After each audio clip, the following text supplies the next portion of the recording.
Gamefreak and the Pokemon Company as a whole have always had a lackluster performance when it comes to balancing Pokemon.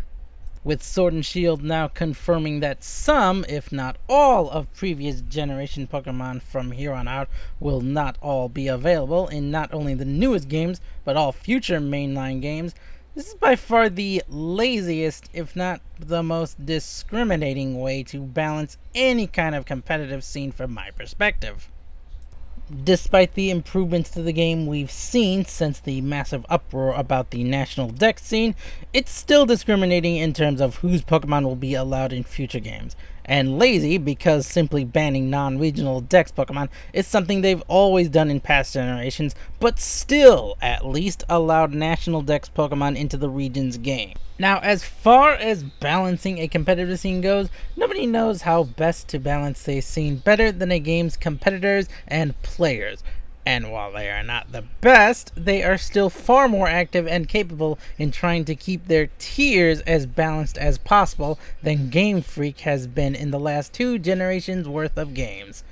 I am, of course, talking about Smogon.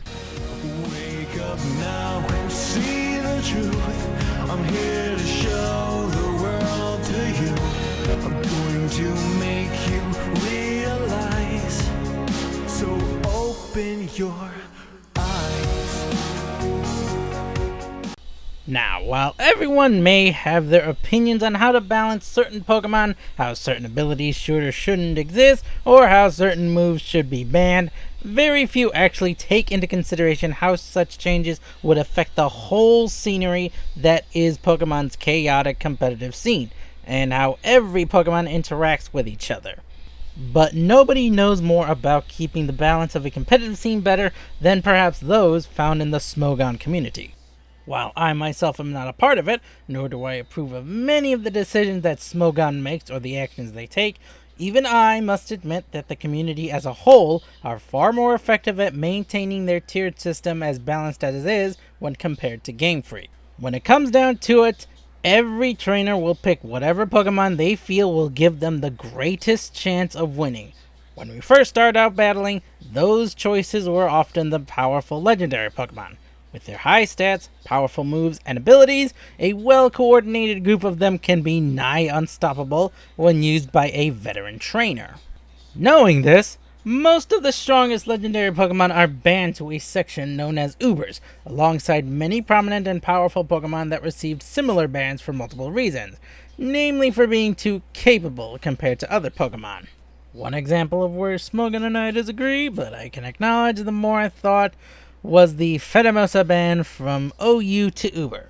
While I thought it unfair because Pheromosa, for all the power and speed she has, is the prime example of a glass cannon. She can just as easily blow herself up as the opponent.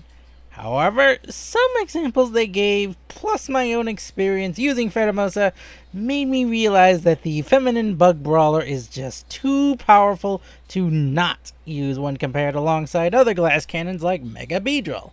Moving on to their tier system, it operates under a reverse hierarchy, in which those at the top are barred from interacting in battle with those below them, but those below can interact with those above. When battling using Smogon's format, if one were to use the OU format, known as Overused, someone can have Garchomp and face off against someone using a Vaporeon, which is classified as an NU Pokemon, or known as Never Used.